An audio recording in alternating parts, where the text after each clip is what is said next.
રાજકોટની અંદર જે ઘટના સામે આવી હતી કે જ્યાં સમૂહ લગ્નનું આયોજન કરવામાં આવ્યું હતું અને અચાનક આયોજકો ફરાર થઈ ગયા અને પછી જે દુલ્હા અને દુલ્હન છે તે રજડી પડ્યા હતા।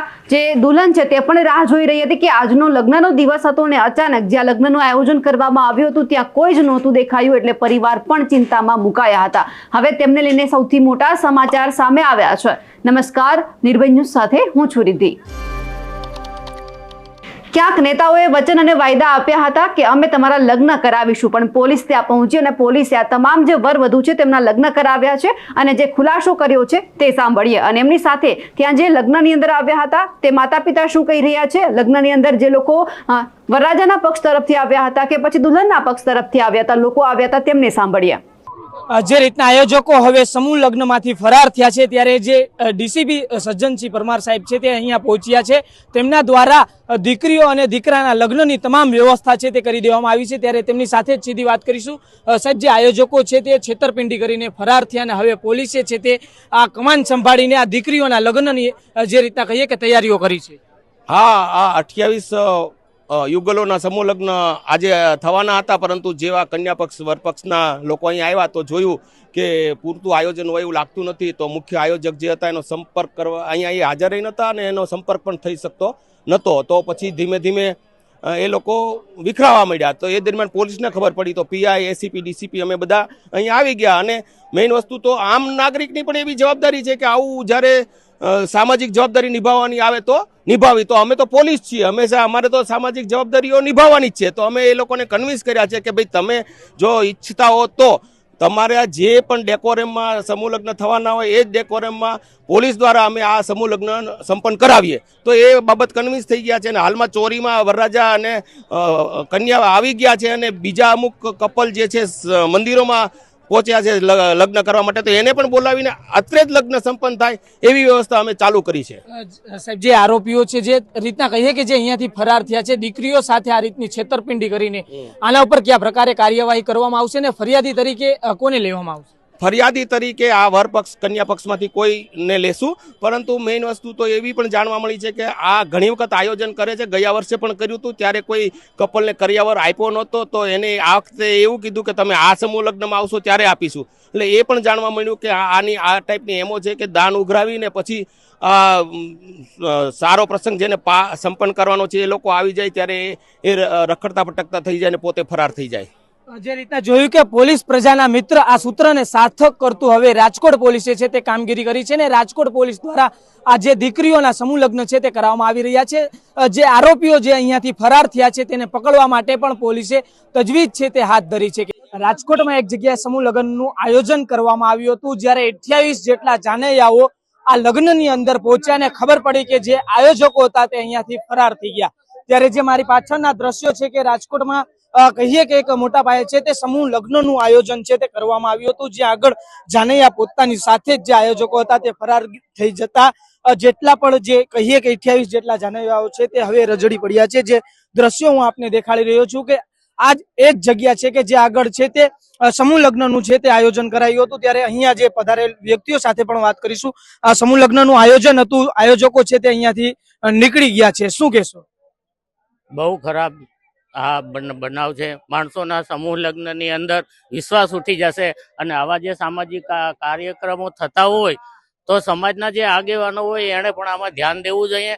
અત્યારે આ સમય એવો છે કે લેભાગુ માણસો પૈસા દેનારા છે અને આવા કાર્યની અંદર સહકાર આપનારા છે, પણ એક જાતનો આ વેપાર કરી અને આવા હજારો માણસોની સાથે ચીટિંગ કરે છે। એવા માણસોને સખતમાં સખત સજા આપવી જોઈએ અને દાખલારૂપ નમૂનારૂપ કાર્યક્રમ કરવો જોઈએ। પોલીસનો સહકાર અહીંયા સારો છે, પબ્લિકે પોલીસને સહકાર આપી અને કમસે કમ આ જે વરઘોડિયા છે એ લોકોના મુહૂર્ત સાદાઈ રીતે પણ જો સચવાઈ જાય તો આ દીકરા દીકરીનું મંગલ થશે। જે રીતના આપ પણ અહીંયા આવ્યા હતા અને આયોજકોનું જે આ કાર્ય છે, આયોજકો દ્વારા જે રીતના આમ કરવામાં આવ્યું, આ કેટલું યોગ્ય તમારા? હું તો આ લાઈનમાં 20 વર્ષથી છું, મેં તો આવા અનેક દાખલા જોયેલા છે। આ એક વેપાર જ છે, સમૂહ લગ્નના દીકરીઓ આગળથી રૂપિયા પડવી અને પછી આવી રીતે આ ભાગુડો બધા ભાગી જાય છે। અને એક આવા સમૂહ લગ્નમાં બને ત્યાં લગી જોડાવવું નહીં, જ્યાં તમારા સમાજના સમૂહ લગ્ન હોય ને ત્યાં જ જોડાવવું। બીજે ક્યાંય આવા સમૂહ લગ્ન થતા હોય ત્યાં જોડાશો નહીં, નકર તમારા પૈસા લઈને આ લે ભાગુ બધા ભાગી જશે, કરિયાવરે કઈ દેશે નહીં, અને આવા છેતરપિંડીથી તમે કોઈ છેતરાશો નહીં. તમારા સમાજના હોય ત્યાં જ સમૂહ લગ્ન કરવા વિનંતી. જે રીતના અહીંયા જે જાનૈયાઓ આવ્યા છે તેમની સાથે વાત કરીશું. આપ અત્યારે અહીંયા લઈને પહોંચ્યા અને પછી આપને ખબર પડી કે જે આયોજકો હતા તે ફરાર થઈ ગયા, દીકરીઓ સાથે આ રીતના છેતરપિંડી કરવામાં આવી, આ કેટલું યોગ્ય? આ કાંઈ યોગ્ય નથી. અને જ્યાં પોરે એવું થયું હતું તો બધાને ખબર હતી, તો આ લોકોને શું કામે ફી ભરવા દીધી અને શું કામે આ બિસાડા મજૂરી કરી અને પૈસા ભર્યા છે, તો બિસાડી દીકરીઓની હાય લેવાય નહીં આવી કોઈ. જે રીતના અહીંયા આ દીકરીઓના જેના લગ્ન હતા, હવે દીકરીઓની સાથે જે આ છેતરપિંડી થઈ છે, આવા જે લેભાગુ તત્વો છે આના સામે કયા પ્રકારે કાર્યવાહી થઈ છે? થાવે જોઈએ, આવા જરૂરી જ છે, બધું કેસ જ કરવો જોઈએ. આ બધા હેરાન એટલા માણસો થયા, દીકરીઓના મા બાપ કેવી રીતે આવ્યા હોય અહીંયા મોટી મોટી આશા લઈને કે અમારું થાય, તો આ આવી રીતે બધા વયા જ ગયા, કોઈ ભેગા નથી થતા, મજૂરી કરી કર્યા હોય.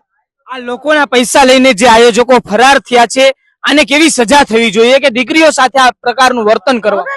એને હાથ કડી જ પડવી જોઈએ. મારા દીકરાના દીકરાએ પ્રેમ લગ્ન કર્યા છે, સમાધાન થયું નથી, તો એ દીકરીના મેથી અમદાવાદ થી કન્યાદાન દેવા બોલાવ્યા છે. એ દીકરી અત્યારે કેવી રોડે છે, તો હવે અમારાને શું પગલું લેવું? અને બધાને લાલચ આપી કે અમે એટલો કરિયાવર આપશું, એક દીકરીને 208 આઈટમ આપતી, એમાં એટલું કઈ છે કઈ વ્યવસ્થા નહીં, પાણી નહીં, શાક કઈ નહીં. આમ 5 વાગ્યા ના અમે આવ્યા વેલા. તમે ક્યાંથી આવ્યા છો ને જાન લઈને આવ્યા છો? જાન લઈને આવ્યા છીએ. હવે અહીંયા આવ્યા પછી ખબર પડી કે જે પ્રસંગમાં આવ્યા છો તે પ્રસંગ ઉપર હવે કહીએ કે જે રીતના જે લોકો આયોજકો હતા તે ભાગી ગયા, આ કેટલું યોગ્ય?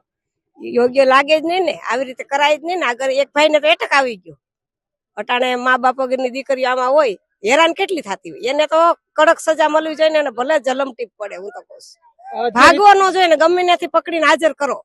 જે રીતના આપ જોઈ રહ્યા છો કે જે જાનૈયાઓ અહીંયા પહોંચ્યા છે તે જાનૈયાઓ હેરાન પરેશાન થઈ રહ્યા છે.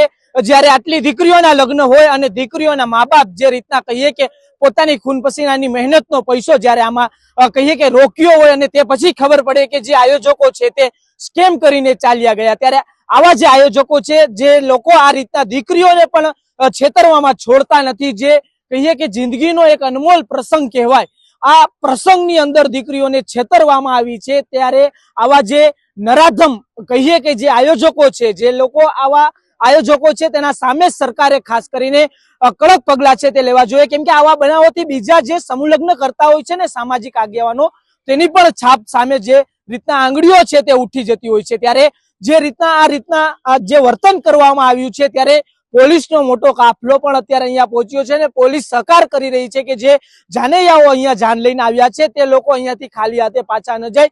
પોલીસ છે તે એ પ્રકારની કાર્યવાહી કરી રહી છે કે જે અહીંયા જાનૈયાઓ જાન લઈને આવ્યા છે તે લોકોનું મુહૂર્ત સચવાઈ જાય. પરંતુ જે આ આયોજકો દ્વારા જે આ વર્તન કરવામાં આવ્યું છે, આયોજકો દ્વારા જે આ પ્રકારે કરવામાં આવ્યું છે, તે કોઈ વાતે છે તે સાખી લેવાય એ પ્રકારની કાર્યવાહી નથી. ત્યારે પોલીસે પણ આવા આયોજકો સામે લાલાક કરવાની જરૂર છે તે જણાઈ રહી છે. અમારા અહેવાલને લઈને આપનું શું કહેવું છે કમેન્ટ કરીને ચોક્કસથી જણાવજો. સાથે જ અમારી નિર્ભય ન્યૂઝ ચેનલને લાઇક, શેર અને સબસ્ક્રાઇબ કરવાનું ભૂલશો નહીં. નમસ્કાર.